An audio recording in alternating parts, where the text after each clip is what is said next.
یمن و حبشہ کا بادشاہ ابرہ تھا۔ اس نے شہر صنعا میں ایک گرجا گھر بنایا اور اسی کی خواہش تھی کہ حج کرنے والے بجائے مکہ مکرمہ کے صنعا میں آئیں اور اسی گرجا گھر کا طواف کریں اور یہی حج کا میلہ ہوا کرے۔ عرب خصوصاً قریشیوں کو یہ بات بہت شاق گزری، چنانچہ قریش کے قبیلے بنو کناع کے ایک شخص صافے سے باہر ہو کر صنعا کا سفر کیا اور ابرہ کے گرجا گھر میں داخل ہو کر پیشاب اور خانہ کر دیا، اس کے در و دیوار کو نجاست سے آلودہ کر ڈالا۔ اسی حرکت پہ ابرہ بادشاہ کو بہت طیش آیا۔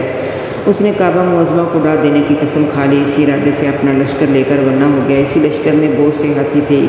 ان کا پیش رواں ایک بہت ہی بڑا کوہ پیکر ہاتھی تھا جس کا نام محمود تھا۔ ابرہ نے اپنی فوج لے کر مکہ مکرمہ پہ چڑھائی کر دی، اہل مکہ کے سب جانوروں کو اپنے قبضے میں لے لیا، جس میں حضرت عبدالمطلب کے اونٹ بھی تھے۔ یہی عبدالمطلب جو ہمارے حضور خاتم النبیین صلی اللہ علیہ وسلم کے دادا ہیں، خانہ کعبہ کے متوالی اور اہل مکہ کے سردار تھے۔ یہ بہت ہی روبدار اور نہایت ہی جسیم اور باشکوہ آدمی تھے۔ یہ ابرہ کے پاس آئے، ابرہ نے ان کی بہت تعظیم کی اور آنے کا مقصد پوچھا تو آپ نے فرمایا کہ تم میرے اونٹوں کو مجھے واپس دے دو۔ یہ سن کر ابرہ نے کہا، مجھے بڑا تعجب ہو رہا ہے کہ میں تو تمہارے کعبے کو اڑانے کے لیے فوج لے کر آیا ہوں، جو تمہارا اور تمہارے باپ دادا کا ایک بہت مقدس اور محترم مقام ہے۔ آپ نے اس کے بارے میں کچھ بھی مجھ سے نہیں کہا، صرف اپنے اونٹوں کا مطالبہ کر رہے ہو۔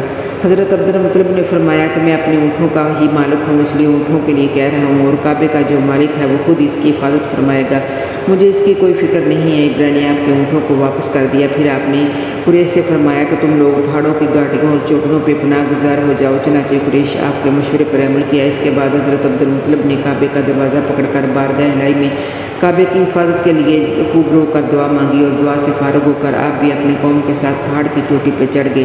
ابرہ نے صبح تڑکے اپنے لشکروں کو لے کر کعبہ مقدس پہ دھاوا بول دینے کا حکم دے دیا اور ہاتھیوں کو چلنے کے لیے اٹھایا، لیکن ہاتھیوں کا پیشوا محمود جو سب سے بڑا تھا وہ کعبے کی طرف نہ چلا، جس طرف اس کو چلاتے تھے چلتا تھا، مگر کعبہ مکرمہ کی طرف اس کو چلاتے تھے تو وہ بیٹھ جاتا تھا۔ اتنے میں اللہ تعالیٰ نے سمندر کی جانب سے پرندوں کا لشکر بھیج دیا، اور پرندوں کے پاس 3 کینکریاں تھیں، 2 پنجوں میں اور 1 چونچ میں۔ ابابیلوں کے اس لشکر ابرہ کی فوج پر اس زور کی سنگ باری کی کہ ابرہ کی فوج بدحواس ہو کر بھاگنے لگی، مگر کینکریوں کو چھوٹی چھوٹی تھی، لیکن وہ قہر الہی کے پتھر تھے کہ پرندے جب بھی ان کینکریوں کو گراتے تو وہ سنگ ریزے فیل سواروں کو خود کو توڑ کر سروں سے نکل کر جسم کو چیر کر ہاتھیوں کے بدن کو چھیدتے ہوئے زمین پر گرتے تھے۔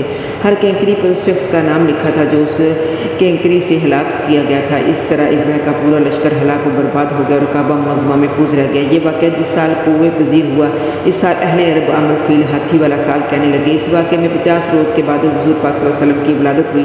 اس واقعے کو اللہ تعالیٰ نے قرآن مجید میں بیان فرمایا اور سورت نازل فرمائی جس کا نام ہی سورت فیل ہے۔ سبحان اللہ، اللہ ہم سب کو نیک اعمال کی توفیق دے۔